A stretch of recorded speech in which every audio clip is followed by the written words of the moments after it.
4. 마음자리 보는 법. 그렇다면 이렇게 보이지 않는 마음을 보는 비결은 대체 무엇일까?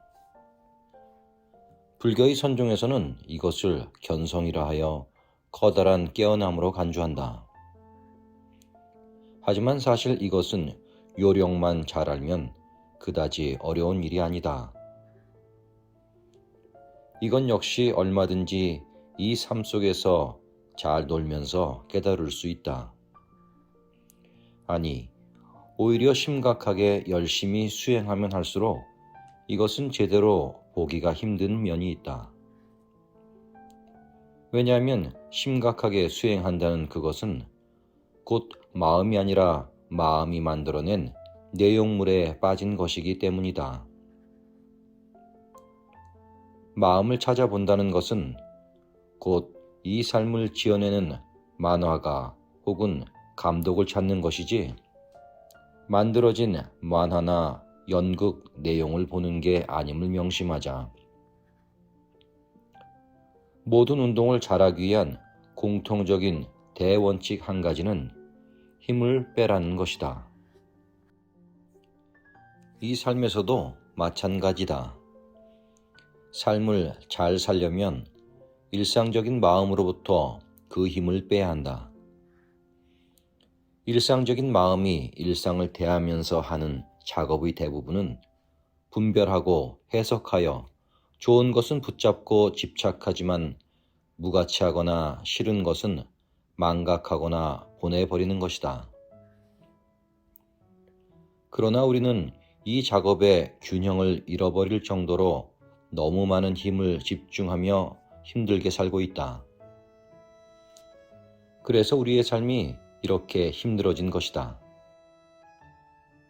그리고 삶이 힘든 궁극적인 원인은 결국 우리가 힘을 적절하게 유지하지 못한 채 무작정 모든 것에 힘을 가하고 있기 때문이다.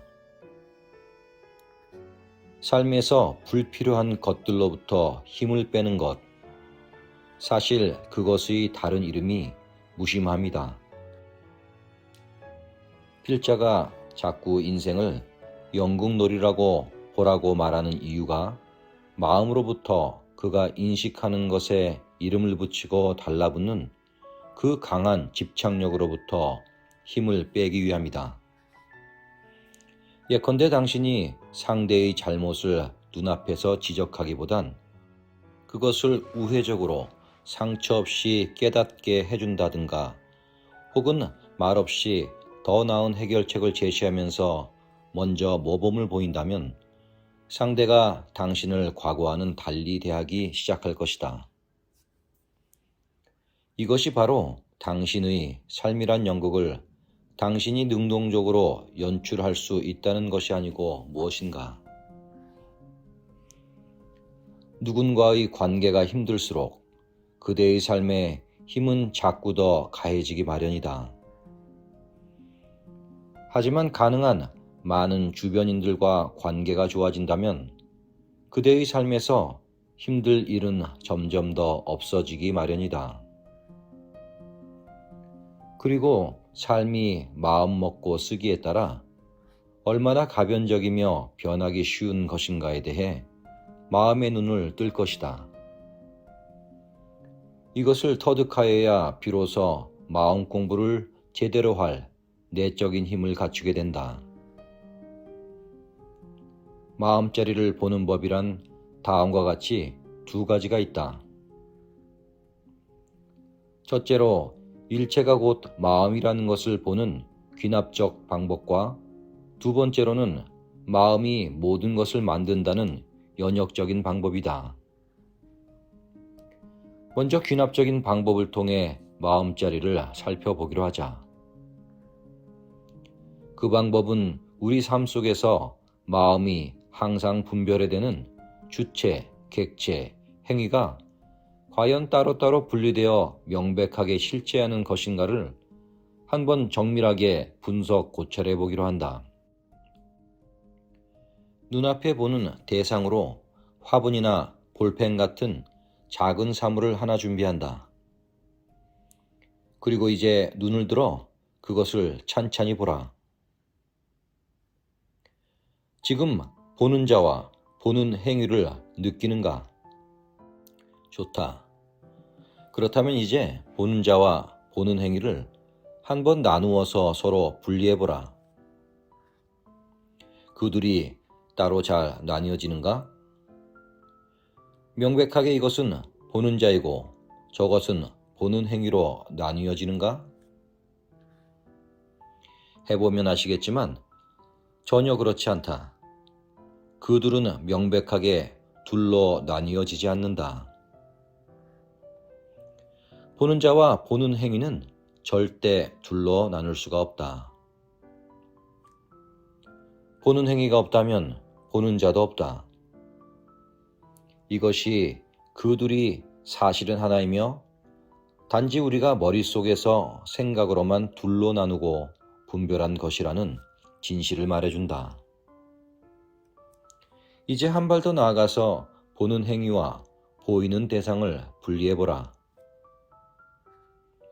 아무리 노력하고 애를 써도 그들 역시 실제로는 둘로 분리되고 나뉘어지지 않는다. 이것은 무엇을 말하는가? 보는 행위와 보이는 대상 역시 둘이 아니라 한 덩어리의 마음 현상에 대해 우리가 관념적으로 주체, 행위, 대상을 나눔으로써 분별에 의해 나타난 허상의 현상임을 말해준다. 고로 3단 논법에 의하면 보는 자가 보는 행위요, 보는 행위가 곧 보이는 대상이므로 보는 자는 곧 보이는 대상이 된다. 기가 막히시겠지만 이것이 진실이다. 그래서 일체가 다 마음 한 덩어리로서 존재하는데 우리가 분별을 일으켜 이름짓고 나누는 습성 속에서 살다 보니 이제는 자연스럽게 분리되어 나타나서 보이고 느껴질 뿐이란 것이다. 이 비밀을 알았다면 이제 보는 자와 보는 행위 및 보이는 대상을 한 덩어리로 만들어 보라. 그러면 곧 마음자리를 볼 것이다. 둘째로 연역적인 방법을 통해 마음자리를 살펴본다. 지금 당신 앞에 첫눈에 반할 정도로 당신 마음에 쏙 드는 이성이 있다고 하자. 당신은 그녀 혹은 그 남자가 매우 마음에 드는데 이상하게도 당신의 부모나 다른 친구들은 별로라고 말할 수 있다. 자, 그렇다면 누구의 눈이 잘못된 것일까? 하지만 사실은 그 누구의 눈도 잘못된 게 아니며 단지 제 마음이 제각각 상대를 그렇게 볼 뿐이다. 이것은 종교도 마찬가지다. 누구는 열렬한 기독교인인데 누구는 평생을 수도에 바친 불교도이다. 그 둘 중에서 과연 누가 옳을까? 사람들은 다 제 관점이나 제 경험과 논리 속에서 제가 옳다고 여기지만 그 중에 어느 것도 절대적인 것은 없다. 다 제 마음이 그렇게 진리도 만들고 깨달음이나 구원, 심지어 하나님이나 부처님도 만들어 귀의하고 있을 따름이다. 이것이 그 누구도 부정할 수 없는 아주 객관적인 사실임을 볼 때 세상의 모든 진선미란 것도 결국은 제 마음에서 그렇게 인정하는 것일 뿐 절대적인 것은 없다는 것을 말해준다. 이것은 결국 우리의 마음이 모든 것을 만들고 인식하며 결정한다는 뜻이다. 어떤 이들은 자기 종교 속에서 죽을 병이 낫고 상식을 넘어선 기적이 일어났기에 자기 종교가 옳다고 생각하지만 결국은 모든 종교에서 그런 일들은 다 일어나고 있고 그 역시 각각의 마음이 한 종교를 의지해 그런 초월적 능력을 만들어 보인 것일 뿐이기에 칭송을 하려면 마음의 힘을 칭송해야 하는 것이다. 이렇게 모든 것을 다 마음이 만들고 있다. 우리가 전도 몽상 속에서 수많은 이름과 분별 속에 세상을 쪼개고 나누어 분리하고 분별하며 살아서 그렇지, 사실은 일체가 다 마음 하나가 일으키는 현상들인 것이다. 지금 손을 들어 눈앞에 가져와 보라. 그 손을 움직인 마음이 저 하늘을 날아가는 참새의 날개짓을 하는 마음과 본질적으로 무엇이 다른가? 지금 양손을 들어 머리 위로 하트형을 만들고 누군가에 대해 그 사랑을 듬뿍 담아 보내면서 표현해보라. 그 양손 안의 하트형 공간 안에는 분명 밖 공간과는 다른 그 무엇이 들어있을 것이다. 이것이 마음이다. 마음을 발견하고 느끼기란 이렇게 어렵지 않다. 또 한 번 해보자. 지금 입으로 두려움이라고 말하며 두려움을 찾아보라. 그러면 바로 그대 앞에 두려움이 나타나며 서서히 느껴질 것이다. 반면에 평안함이라고 말하며 평안함을 찾아보라. 그때도 역시 바로 평안함이 그대 앞에 만들어지며 나타나 존재하게 될 것이다.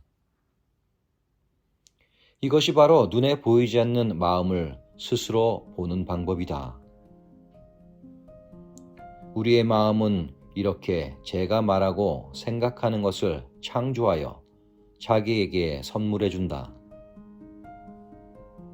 그러므로 긍정적인 생각을 많이 하고 살라는 것이다. 부정적인 생각을 많이 하며 그런 에너지를 찾아가는 사람에게는 부정적인 일들이 자꾸만 더 일어날 수밖에 없다. 제 마음이 그것을 창조하는 요술장이인지를 모르고 버려둔 채 사람들은 오늘도 종교나 특정 단체에 귀의하여 제 마음을 충족시키는 방편, 내용물들을 찾아 헤매고 있다. 그것들의 본질이 결국 제가 만든 생각이며 감정이며 그것들이 복잡하게 엮여진 거대한 환상이며 이야기라는 피조물인지도 모르는 제 말이다. 깨달음은 마음자리를 보는 것이라 한다. 그런데 내가 보기엔 자칭 마음자리를 보았단 사람 중에 대다수는 마음자리를 잘못 알고 있다. 그래서 오늘은 이에 대한 이야기를 좀 해볼까 한다. 이 세상에 마음 아닌 게 없다. 이게 무슨 말인가 하면 뭐든지 그 시작은 다 마음이 만든 것이며 동시에 지금도 마음으로 유지되는 것이며 마음에 의해 지금 이 순간도 그 형상과 특징이 인식된다는 말이다. 그래서 뭐든지 마음을 여의고는 존재할 수도 인식될 수도 없다. 그래서 마음이 모든 것을 아는 알미며 스스로를 자각하는 빛이며 존재하는 에너지라고 하는 것이다. 이는 비유하건대 모든 얼음, 성에, 서리, 안개, 비, 물, 수증기 등은 다 그 본질이 H2O라는 말과 같다. 하지만 대다수는 얼음을 얼음으로만 보지 그로부터 H2O를 보진 못하며 눈을 또 눈으로만 보지 그 역시 그 본질을 꿰뚫어 보아 H2O로 보지는 못한다. 사람은 이처럼 자기 눈과 형상에 속아 넘어가는 게 일상 습관화 되어 있다. 그래서 금강경에는 약견 재상 비상이면 즉견 열애란 말도 하는 것이리라. 이런 습관이 도 공부하는데도 적용이 되어서 마음자리를 찾으라 하면 대부분의 사람들은 그 어떤 텅 빈 공한 자리 형상이나 무심한 무아의 느낌, 우주의 거대한 공간감을 본래의 마음자리라고 붙잡으려 한다. 하지만 그것은 제가 아는 식스존, 시공간 감각 속에서 도를 찾는 격이다. 진짜 참 공이고 무아란 공간성을 가진 3차원적인 게 아닌 비공간적 전체성의 4차원적인 것이다. 그래서 그것은 모든 생각이나 느낌과 형상을 다 초월해 있다. 그렇다면 이러한 초월성의 존재를 어떻게 자각한단 말인가? 그것은 징소리 명상의 원리를 이용하여 자각한다. 즉, 이것을 의지하여 이것 너머의 이것 아닌 것을 시만으로 보고 느끼는 것이다.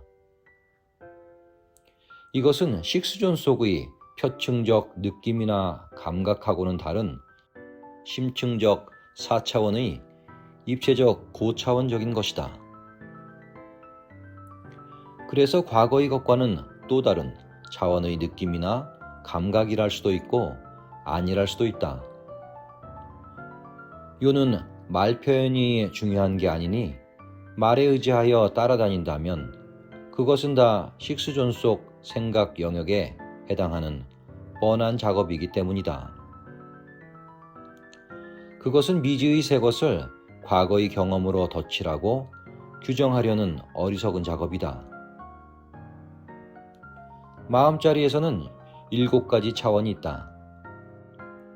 그 7가지 다양한 현상들이 다 마음자리에서 나오는 마음의 다채로운 변화들이며 경이로운 능력들이다. 마음자리는 그 중의 어느 하나가 결코 아니며 그렇다고 이 모든 것을 다 더한 것만이라고 할 수도 없다. 왜냐하면 진정한 마음자리는 그 모든 것들을 다 만들어내는 그 이전의 초월적 존재인 동시에 그로부터 만들어져 나온 7가지 능력들 전체이기도 하기 때문이다. 이는 마치 눈이 부셔서 태양을 직접 바라보고 알 수는 없지만 태양으로부터 쏟아져 나오는 햇살이나 따뜻한 에너지나 무지개나 밝은 빛들을 모아서 태양이란 존재를 종합적으로 인식하여 그것만이 아니라 그 너머 그것들을 창조하는 태양의 전체적 존재성을 자각하는 행위와 같다.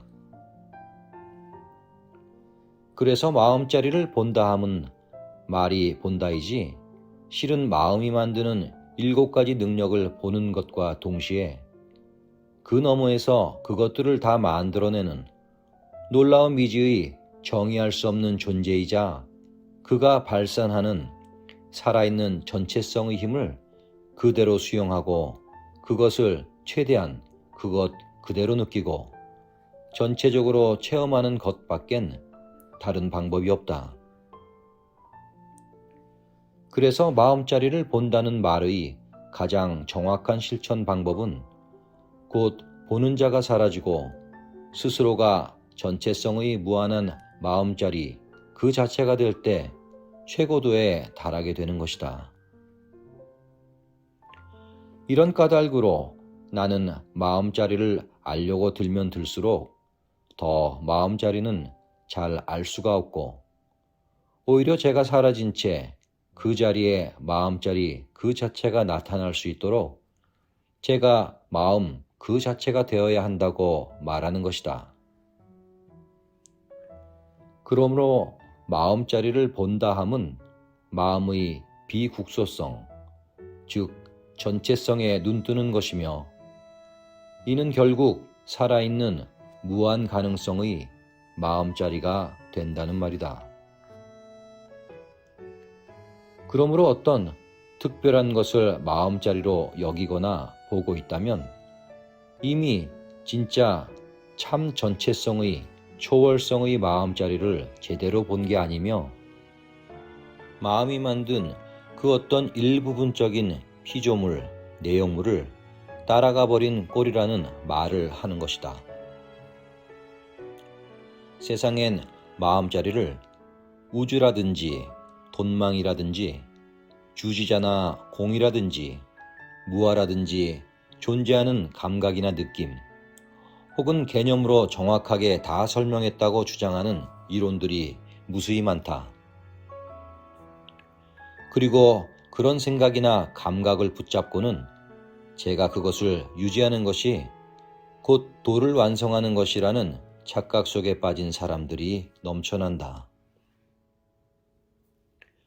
그것들은 다 제가 살아온 내가 무엇을 본다는 습관을 가지고 그대로 진리 탐구에도 적용하는 어리석음이다.